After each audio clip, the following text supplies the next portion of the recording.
नमस्कार शिक्षक साथियों।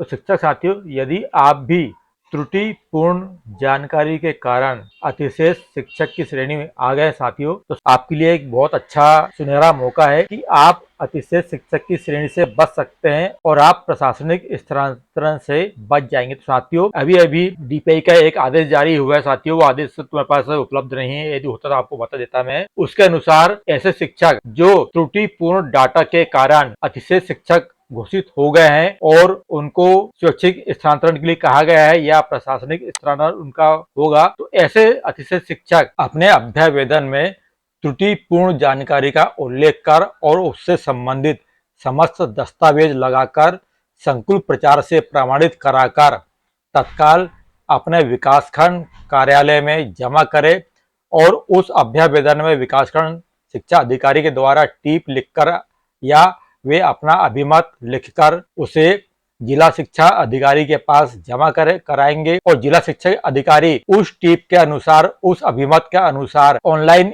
एजुकेशन पोर्टल में आवश्यक त्रुटि सुधार कर प्रविष्टि को अंकित करेंगे। तो इस कारण से आप अतिशेष शिक्षक की श्रेणी से बच जाओगे और आपका प्रशासनिक स्थानांतरण नहीं होगा। तो इसके लिए आपको जो अपना डाटा जो आपको परिवर्तित कराना है या जो डाटा में त्रुटि है वो किस प्रकार की, जैसे पहला है विषय परिवर्तन हेतु, इन प्रकार की आपको डॉक्यूमेंट आपको लगाना पड़ेगा। फिर अगला देखते हैं अपन कि शाला में उपस्थिति दिनांक। साथियों, यदि आप वर्तमान शाला में किस तिथि को आप ज्वाइनिंग दिए हैं आपने, तो उस प्रकार से यदि आपकी ज्वाइनिंग के कारण भी यदि आप अतिशय की श्रेणी में आ रहे हैं तो आपको इस प्रकार से ये आप इसे पढ़ लेना साथियों। तो इसके अनुसार आपको अपने अभ्यावेदन और डॉक्यूमेंट आपको तैयार करना पड़ेगा। फिर आता है यहाँ पे पद एवं पैनल। यदि आपके पद में पैनल में कोई त्रुटि हो जिस कारण से आप अतिशय शिक्षक की श्रेणी में आ गए हैं, तो आप इसे भी आप अभ्यावेदन के रूप में दे सकते हैं। फिर अगला आता है स्कूल कैटेगरी का कारण, मतलब यदि एकल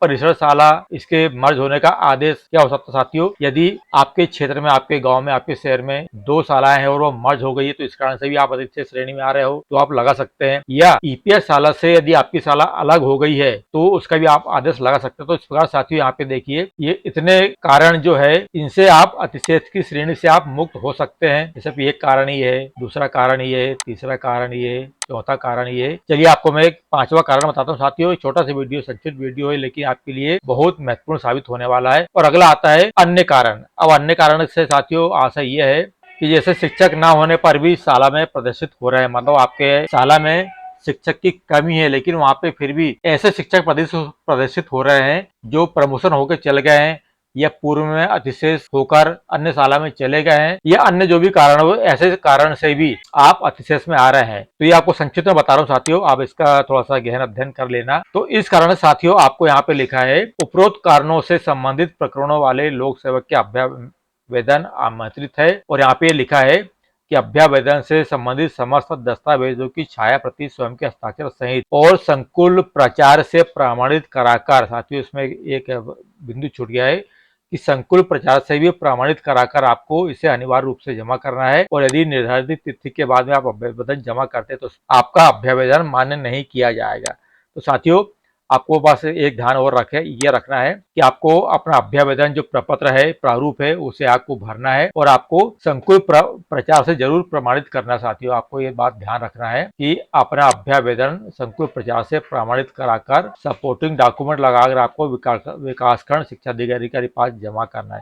अब साथियों चलिए आपको बताता हूँ मैं कि वो अभ्यावेदन का प्रारूप क्या है। यहाँ पे आपका जिले का नाम, विकासखंड, लोक सेवक का नाम, यूनिकोड, पद, विषय, संस्था का नाम, डाइस कोड आदि की एंट्री आपको यहाँ इस अभ्यावेदन में करना है। और इसके बाद में आपको अपना कारण दर्शाना है। इस बिंदु में क्या लोक सेवक अतिशेष के रूप में चिन्हांकन है और आपके द्वारा जो आपत्ति ली गई है उसका आपको यहाँ पे संक्षिप्त विवरण भी आपको यहाँ पे देना पड़ेगा। अब इतना भरने के बाद में यहाँ पे आपका संकुल प्रचार जो है वो अपना अभिमत यहाँ पे स्पष्ट करेंगे। इसके बाद विकासखंड शिक्षा अधिकारी अपना अभिमत यहाँ पे लिखेंगे। उसके बाद अंत में यहाँ पे जिला शिक्षा अधिकारी अपनी टीप लिखेंगे कि आपको अतिशेष शिक्षक की श्रेणी से हटाया जाए या नहीं हटाया जाए, वो अपने यहाँ पे अभिमत लिखेंगे और उसके बाद में यहाँ पे वे हस्ताक्षर करेंगे यहाँ पे। तो इस प्रकार से साथियों आपको ये अभ्यावेदन भरकर संकुल प्रचार से प्रमाणित कराकर अपने विकासखंड शिक्षा अधिकारी के पास जमा करना। तो साथियों यदि आपके पास ये अभ्यावेदन है तो आप इसे जरूर भरिए। और यदि आपके पास अभ्यावेदन नहीं है